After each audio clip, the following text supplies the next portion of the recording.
Assalamualaikum warahmatullahi wabarakatuh. Perkenalkan, saya Nadira Zalia dari kelas D Pendidikan Antropologi 2020. Di sini, saya akan membahas terkait analisis faktor penyebab terjadinya gangguan mental pada beberapa masyarakat di Nagori Dolok Merangir 1. Nah, hal ini berkaitan dengan mata kuliah Antropologi Psikologi yang diampu oleh Bapak Daniel Harapan Parlindungan Simanjuntak, Esos, MSI. Sebelum kita bahas lebih lanjut, apa sih pengertian dari gangguan mental? Gangguan mental atau gangguan psikologis adalah keadaan yang mempengaruhi perasaan, pemikiran, perilaku dan suasana hati seseorang sehingga menghambat aktivitas orang tersebut.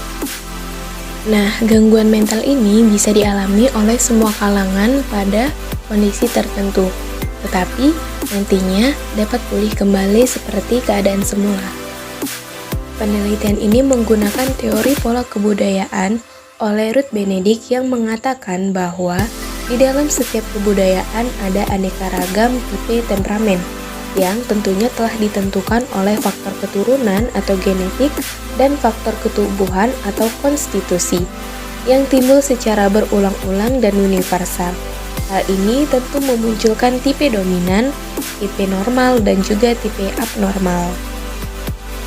Berikut adalah kondisi beberapa masyarakat yang mengalami gangguan mental di Nagori Dolok Merangir 1. Kondisi masyarakat yang mengalami gangguan mental cukup memprihatinkan. Ari yang berusia 29 tahun, dia merupakan penderita gangguan mental karena kondisi ekonomi orang tuanya yang tidak dapat memenuhi kebutuhan hidupnya. Dia sekarang hidup di jalanan karena tingkat temperamen atau emosinya yang cukup tinggi sehingga keluarganya membiarkannya hidup di jalanan. Biasanya dia makan dari belas kasihan orang lain dan memakan makanan bekas yang ada di jalanan. Mandani yang berusia 27 tahun, kondisinya sangat memprihatinkan. Dia sering berteriak-teriak dan bahkan tak segan untuk melempar batu kepada orang yang berada di sekitarnya. Pakaian yang digunakan juga cukup jauh dari kata bersih. Selanjutnya ada Eman yang berusia 34 tahun, merupakan salah satu penderita gangguan mental. Karena cita-citanya dahulu ingin menjadi security tidak tercapai. Akibatnya, dia sering berjalan-jalan mengelilingi sekitaran wilayah Nagori Dolok Merangir 1 sambil berlagak seperti seorang security. Faktor penyebab terjadinya gangguan mental pada beberapa masyarakat di Nagori Dolok Merangir 1. Yang pertama ada faktor keturunan atau genetik. Menurut informan yaitu Ibu Misriani yang berusia 59 tahun dan Bapak Ahmad Ferudin yang mengatakan bahwa paman dari Mandani mengalami gangguan mental sehingga tidak dapat dipungkiri bahwa saudaranya juga dapat mengalami gangguan mental. Lalu ada faktor kemiskinan. Menurut Bapak Ahmad Khoirudin, beliau mengatakan bahwa Ari mengalami gangguan mental dikarenakan kondisi ekonomi keluarganya yang sangat rendah. Dahulunya Ari ingin sekali membeli sepeda motor seperti teman-temannya, akan tetapi karena orang tuanya tidak membelikannya, maka kondisi mentalnya pun terganggu. Selanjutnya ada faktor pola asuh anak.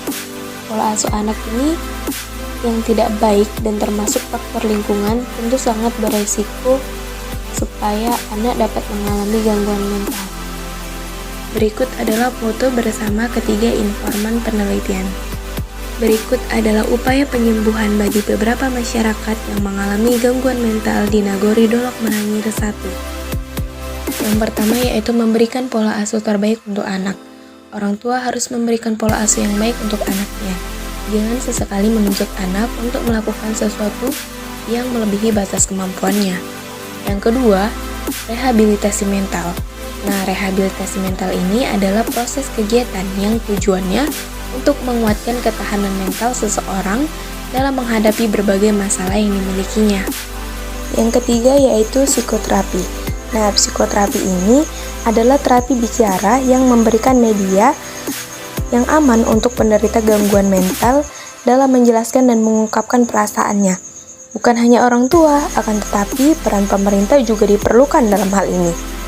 Nah, pemerintah harus bisa memberikan bantuan kepada masyarakat yang keadaan ekonominya rendah karena biaya untuk psikoterapi ini tidaklah murah. Berikut adalah saran dari saya. Saran saya untuk masyarakat hendaknya harus memperhatikan pola asuh pada anak supaya tidak terjadi gangguan mental. Para orang tua ataupun masyarakat dianjurkan untuk rajin dalam mencari nafkah demi memenuhi kebutuhan hidup supaya tidak ada lagi kasus gangguan mental karena faktor kemiskinan. Nah, sementara itu saran untuk pemerintah sebaiknya lebih memperhatikan beberapa masyarakat yang mengalami gangguan mental supaya nantinya dapat pulih kembali. Sekian pembahasan dari saya mengenai analisis faktor penyebab terjadinya gangguan mental pada beberapa masyarakat di Nagori Dolok Merangir 1. Terima kasih. Wassalamualaikum warahmatullahi wabarakatuh.